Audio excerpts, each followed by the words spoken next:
Well, greetings and salutations, everybody. Welcome to the John Campea Show here on my YouTube channel. I am, of course, your host, John Campea, and my wife's a bitch. I'm just kidding. My wife is sitting right over there.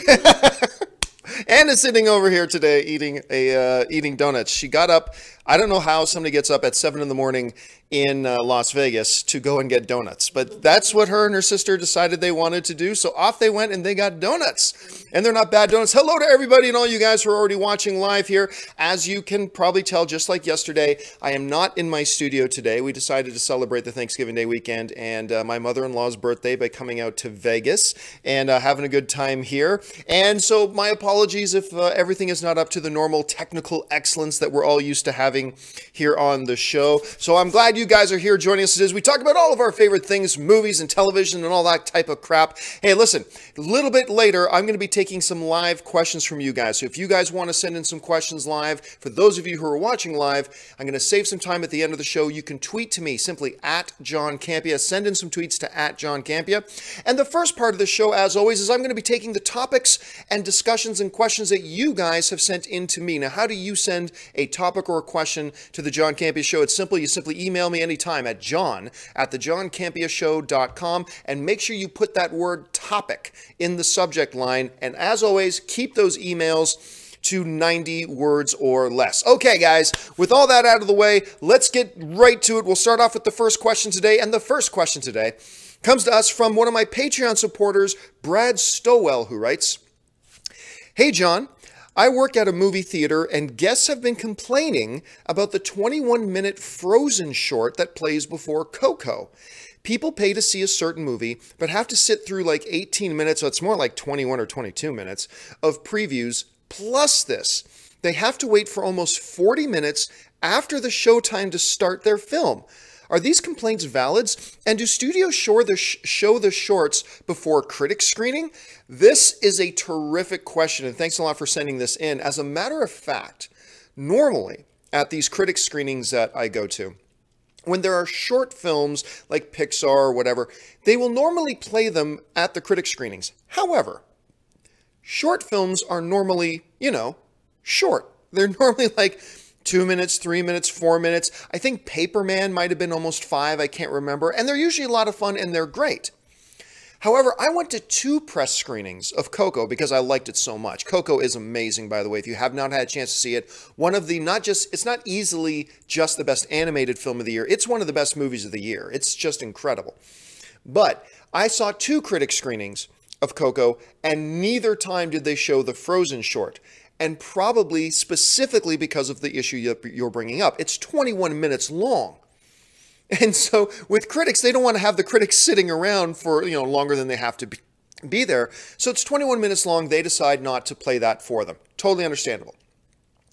I am not surprised, actually, to be hearing rumblings and murmurings of some audiences being upset at the fact that, hey, you said this movie starts at 7 o'clock. It's almost 8 o'clock before Coco even starts because you played like a 21-minute short before it. Now, look, I have no doubt whatsoever that the motivation Disney had for putting this Frozen thing in front of it was all good motivation.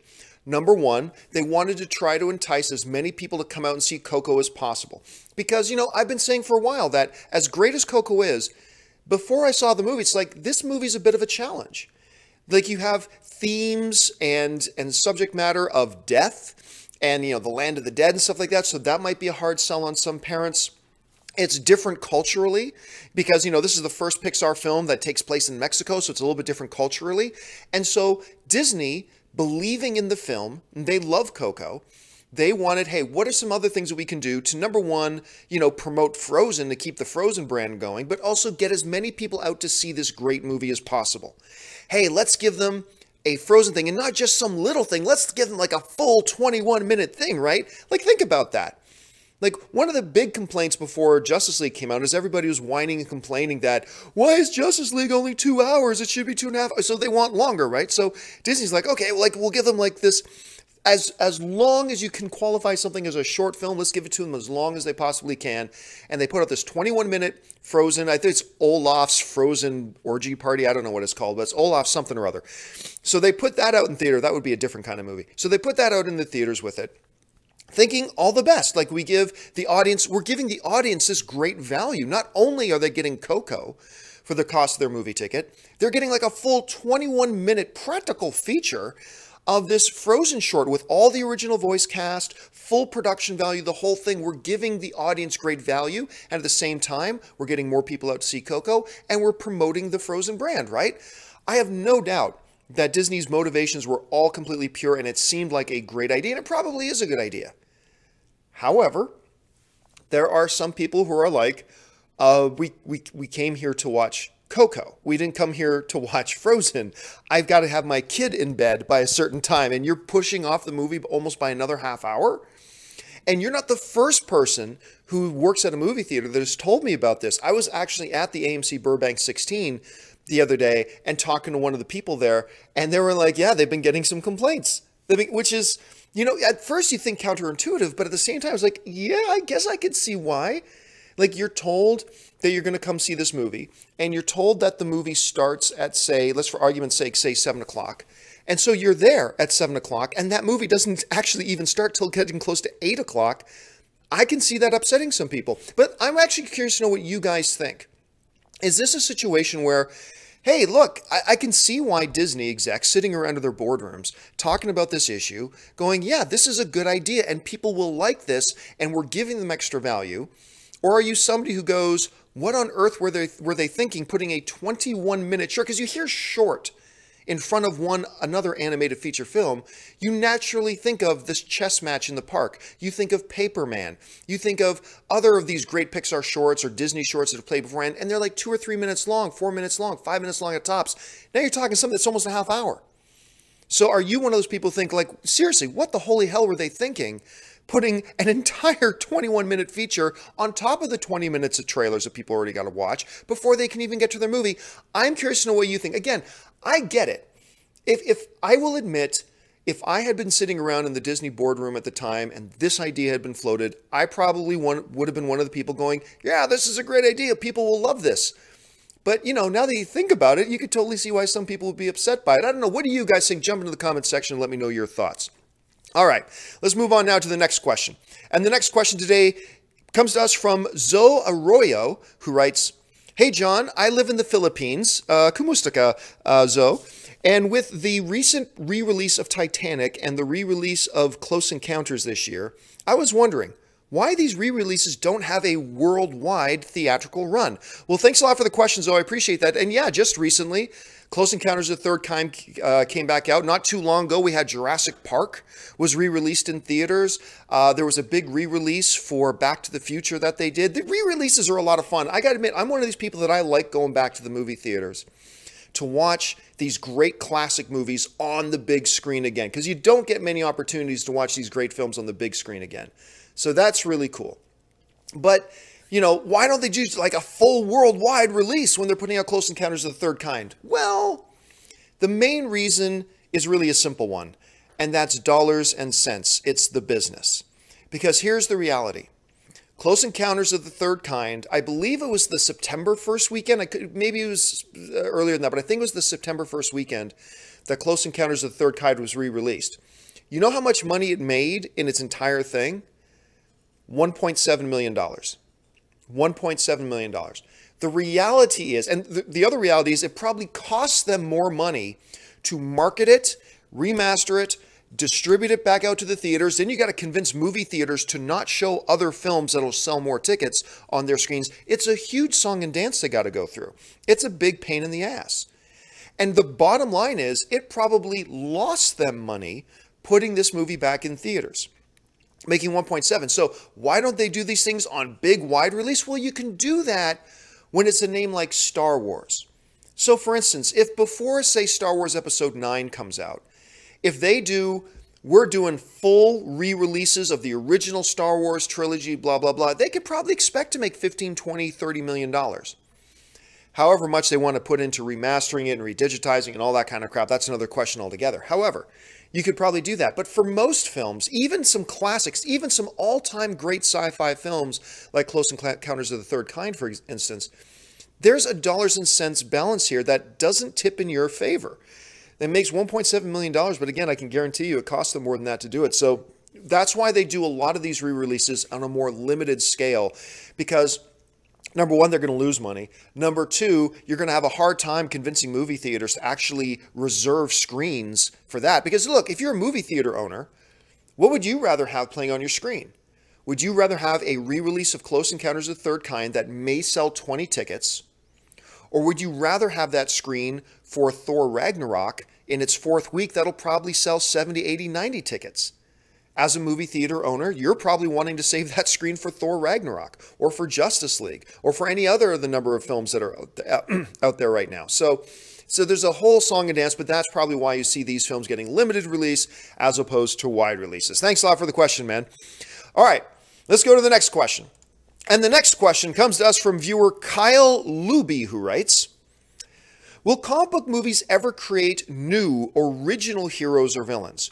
Or will we continue seeing pre-existing characters because they're easier to market and because studios aren't afraid to take liberties with such characters? So thanks a lot for the question, man. And I have actually been asking that for a long time.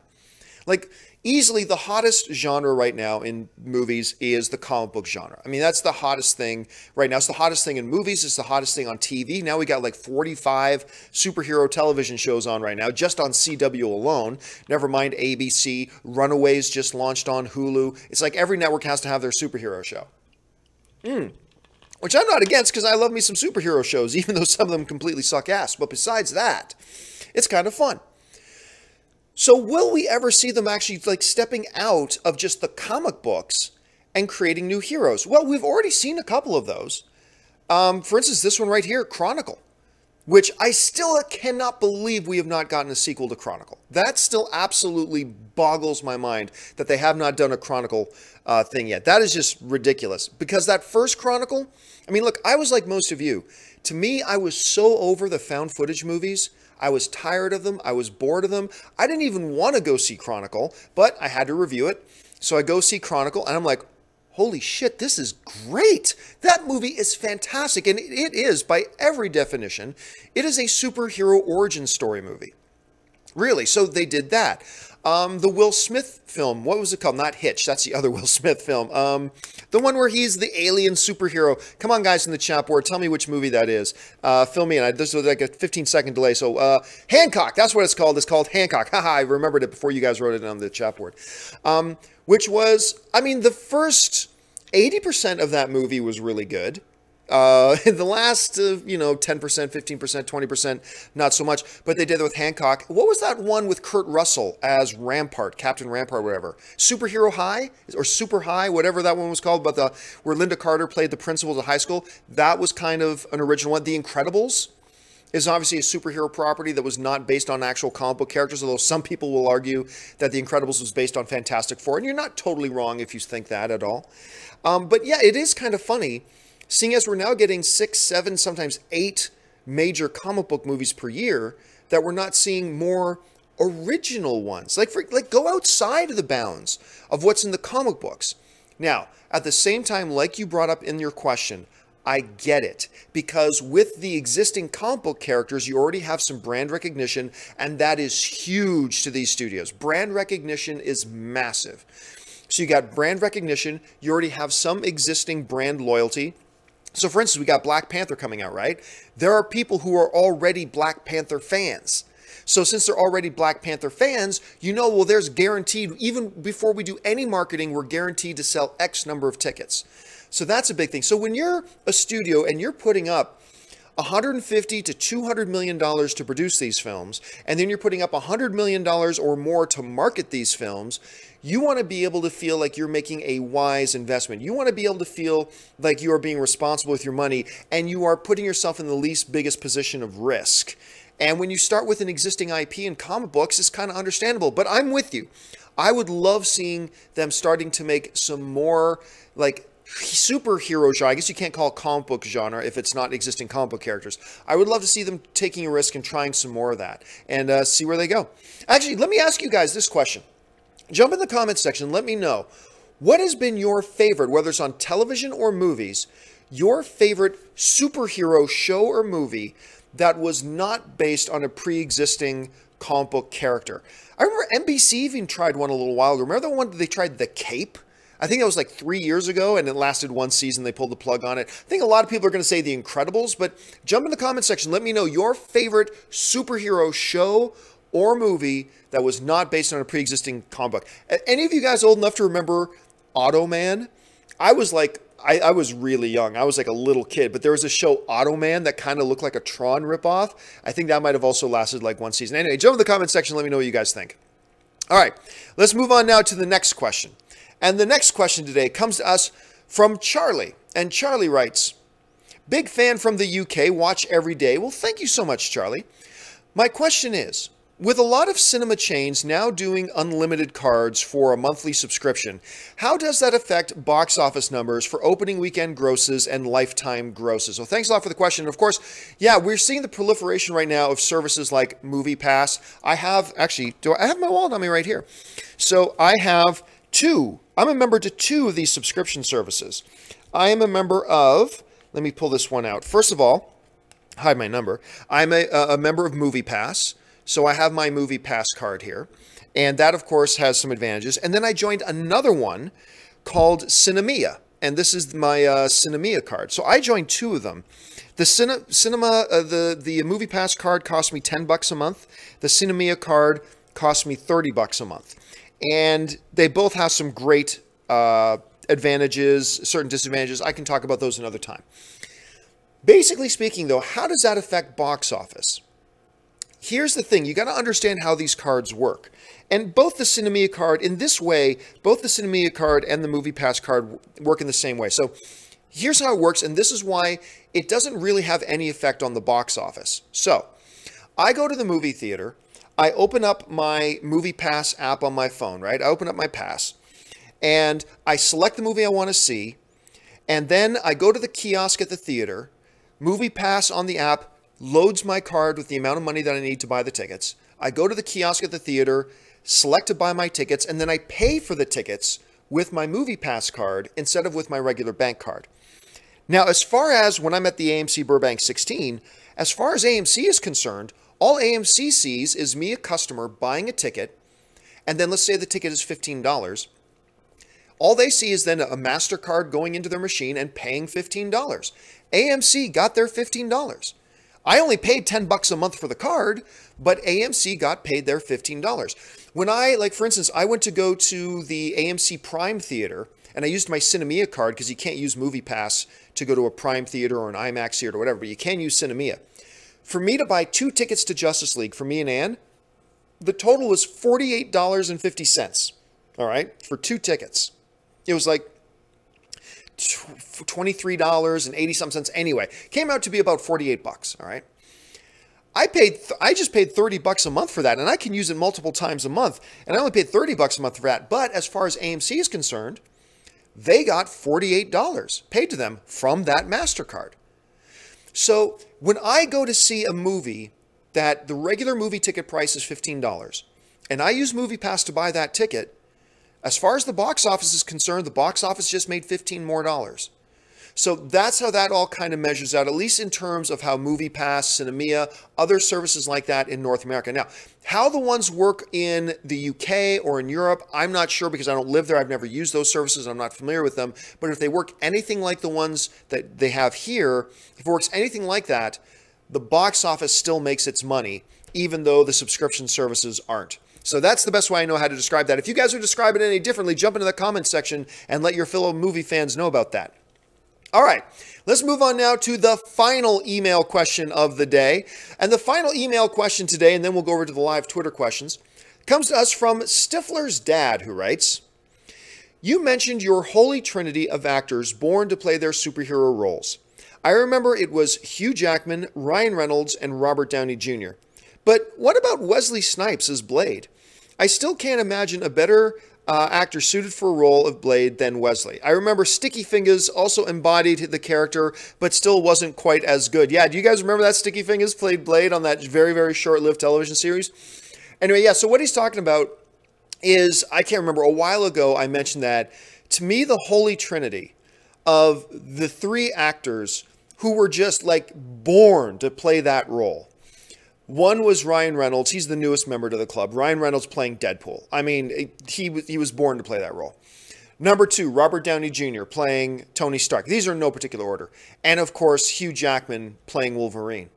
Now, I am still a believer that, hey, if any of these guys need to go and you get a new actors, you can do that. There are other great actors out there. But these 3 guys have so embodied these characters that while I still believe they can be replaced, yes, it is difficult to imagine them being replaced. It is hard to imagine somebody else putting on the claws for Wolverine. It is hard to imagine somebody else putting on the Iron Man armor. It is almost impossible for me to imagine anybody else playing Deadpool other than Ryan Reynolds.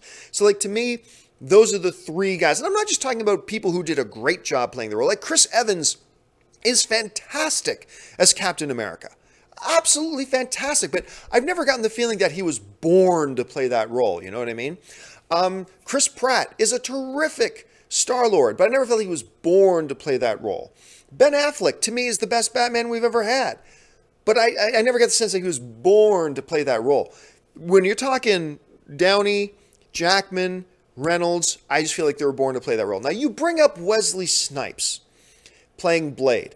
And I love Wesley Snipes' Blade. But I gotta admit, when I think of people born to play that role, I don't think of Wesley Snipes playing Blade. I love the movies. Well, at least I love the first 2. The third one is a pile of dog crap. But I love, especially the second one. The second one's amazing. I love those movies. But, I mean, there wasn't exactly a lot of acting required from Wesley Snipes. Just a lot of, talk like this and be really mean and whatever. And we've seen other comic book characters that are like that too. When you're talking about, though, about Jackman as Wolverine, when you're talking about Robert Downey Jr. as Iron Man, when you're talking about a Ryan Reynolds, like, they just inhabit those characters. They bring life and personality and everything to those characters. I never felt like a guy like Wesley Snipes ever needed to do that. Like this isn't a criticism on Wesley Snipes' performance of it. I just never felt like he was required to bring that type of life to the character. I love what he did with the character, just like I love what Chris Evans does with Captain America, just like I love what Ben Affleck does with Batman, just like I love him on that level. But as far as Wesley Snipes go, I never really got that sense. But I'm curious, do you guys in the chat board, some people are mentioning Henry Cavill as Superman. I love Henry Cavill as Superman. You guys know that he is my favorite Superman that we've ever had. But, you know, Tom Holland, some people are mentioning Tom Holland as Spider-Man. Hey, he did a great job as Spider-Man in both Civil War and, of course, Spider-Man Homecoming. But I'm not ready to say he was born to play that role. He did a really good job. I'm not even ready to definitively say he's the best Spider-Man we've ever had, let alone to actually play the role. Let's see. What are some? John Bernthal's Punisher? Hey, let me tell you what, though. Let me see another season of John Bernthal as Punisher. Let me see another season of him.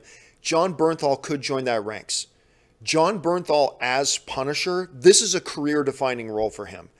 And he did such a great... And here's what I love about John Bernthal as Punisher. I mentioned this in my review. A lot of actors could have walked in and played the Punisher as the mean, raging fire of vengeance. You know, just... Yeah, and you could have done that, and that would have been perfectly fine. That would have been great. But the way John Bernthal played, he didn't just play Punisher.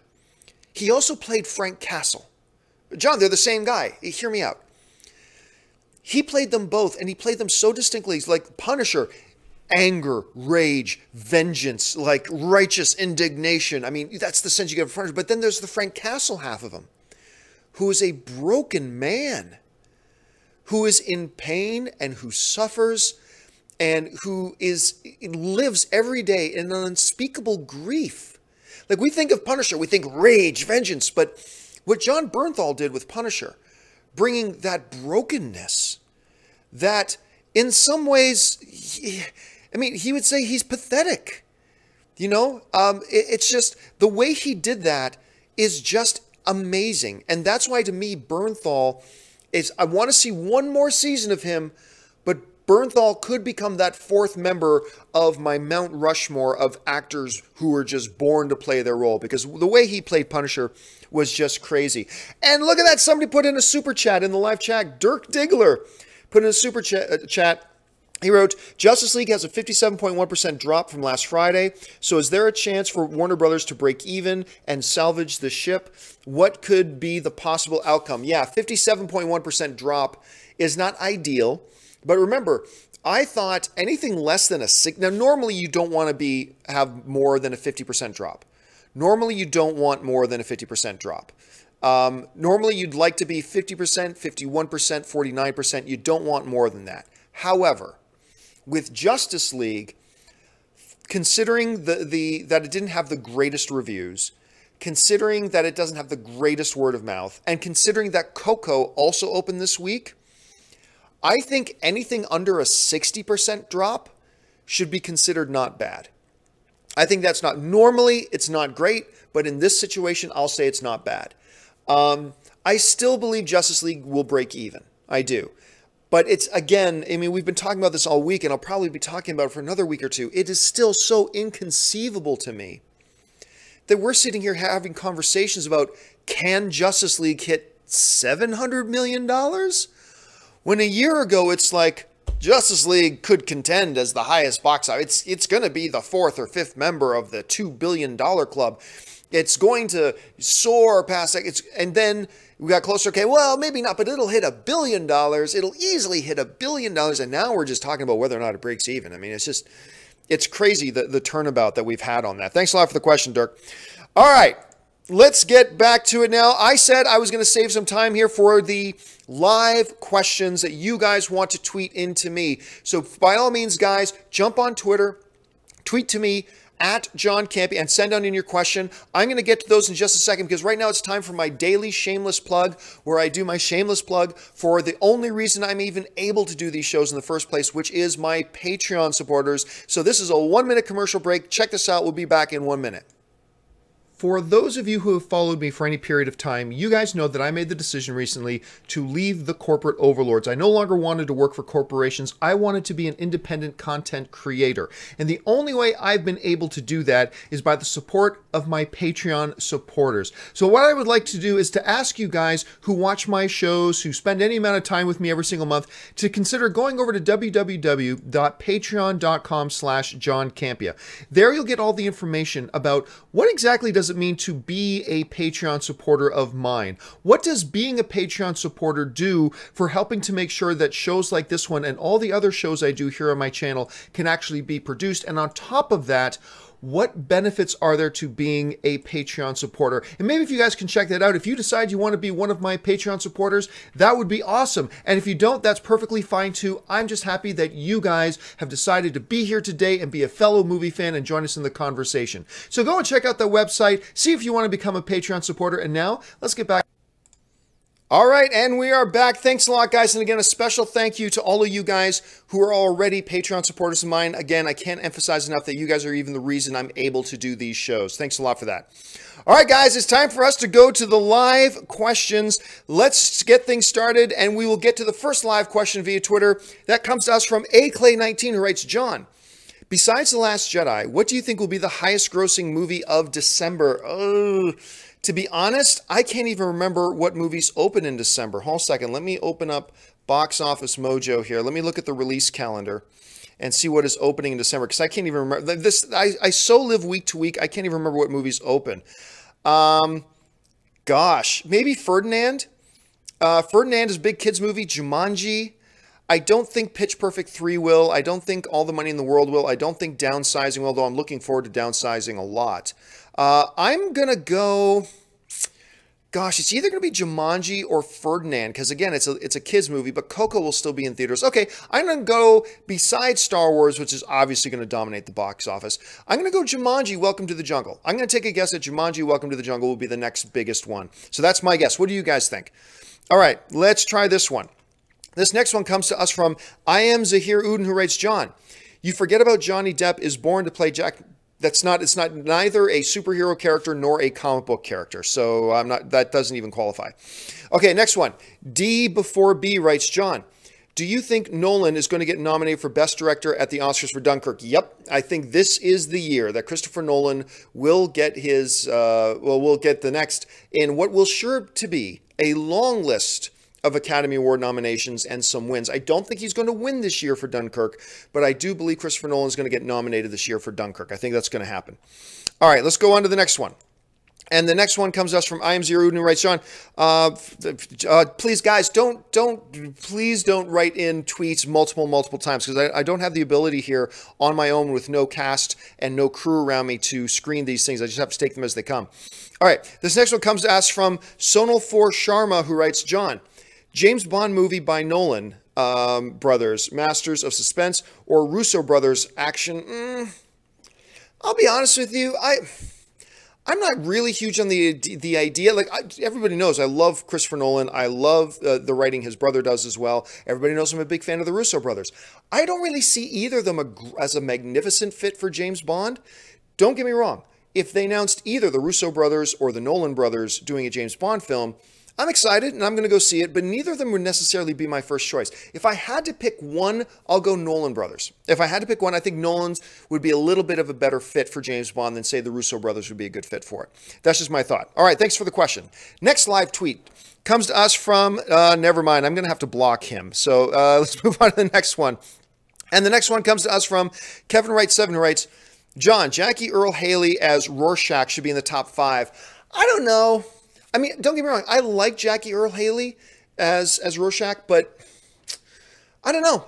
I think he played it well. I think he played it right. He was certainly one of the highlights for me of that movie. But personally, I never got the sense that, oh my God, he was born to play that role. But he's a terrific actor, and I'm not surprised some people want to put him in that list there. All right, let's try this one. This one comes to us from Say Quain, who writes, John, they already have plans for his solo movie. That must be a part of a discussion going on. All right, the next one comes to us from Han Q, who writes, John, which movie you're most excited for other than The Last Jedi as a fan? Well, if you're talking about what am I most excited for that's still left this year, two of them really come to mind. The Post, which is a Steven Spielberg film starring Tom Hanks and Meryl Streep, and the other one is The Greatest Showman with Hugh Jackman, Zac Efron, Michelle Williams. I think that movie's I cannot wait for that. I'm dying for it. But I gotta admit, the most recent trailers for Jumanji have also been getting me more excited than I thought I would be. Okay, let's try this one. This one comes to us from Mr. Avijita, who writes, John, why don't DC join Marvel as what Sony did to save Spidey? Because nobody wants that. Look, I understand there are some people who would like that. Total respect. It's all subjective. If you want that, that's great. If you're going to ask me my opinion, I think the idea of crossing DC and Marvel is just absolutely a ridiculous notion. I think it's a ridiculous notion. All due respect to anybody else who does like that idea, that's great. But in my opinion, it's a stupid idea. I never want it. Nobody wants it. Nobody really wants it. It would just be dumb. It would be convoluted. It would be a mess. It would be something a high school drama team would put together as a YouTube video, not a real motion picture. It would be so convoluted. It would be so messy. Nobody would be happy with it because nobody's going to have their characters get the right amount of screen time or their characters get promoted over the other ones. It would be disastrous. It would be a big, hot, holy mess. So anyway, that's just my take on that. Anyway, the next one comes to us from Tony Tortilla, who writes, John, Sam Jackson as Nick Fury, because you know he looks exactly like him. Well, they modeled him after him. And you know me, I could give two squirts of piss about whether somebody looks like the comic book. To me, that's completely irrelevant. Completely irrelevant. Do they bring it as the actor? Because nobody thought Hugh Jackman looked anything like Wolverine.